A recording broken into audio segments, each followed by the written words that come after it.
Hello everyone, আসসালামু আলাইকুম। এগুলো হচ্ছে আমাদের জার্মান স্পিচের বেবি। এটা হচ্ছে ওর মা, আর এই যে সাদাটা হচ্ছে ওর বাচ্চা ছোটটা, যেটা লাফালাফি করতেছে। যদি জার্মান স্পিচের কেউ বেবি নিতে চান নিতে পারবেন। এটা হচ্ছে অনলি 10,000 টাকা, অনেকের বাজেট সমতুল্য। ছোট বাচ্চা নিতে চান, এর বয়স হচ্ছে 3 মাস। ভ্যাকসিন সবকিছু আপনারা এসে নিয়ে যাবেন, কোনো সমস্যা নেই। এখানে মাঝখানে একটা লাসা ডগ আছে কালো, তবে এটা না, এটা হচ্ছে আপনার জাস্ট রেখেছি। এটা হচ্ছে অরিজিনাল ব্রিড জার্মান স্পিচের সাথে ব্রিড করানো হয়েছিল। অনেক কিউট, অনেক প্লেফুল।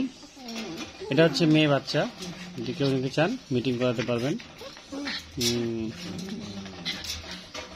বাচ্চাটা হচ্ছে মেয়ে। ওকে, থ্যাংক ইউ সো মাচ। কে এর নাম রাখছি সুইটি। সুইটু এখন ছোট, কিন্তু একদম ছোট। আর ওর মাটা কিন্তু অনেক বড়। হ্যাঁ, ওর মাটারও লোম উঠে গেছিল, এখন লোম হচ্ছে আস্তে আস্তে, ভালো আছে। বেবি নিতে চাইলে 10,000 টাকা অনলি। আমরা সব থেকে কম প্রাইজে ডগ দিয়ে থাকি, এত কম প্রাইজে বাংলাদেশে কেউ দিতে পারবে না। আমাদের দিনাজপুর ডগ হাউস, দিনাজপুর। সকলের ভালোবাসার সাথে আমরা আজকে এখানে। সকলের দোয়া ও ভালোবাসা চাই। আল্লাহ হাফেজ, আসসালামু আলাইকুম।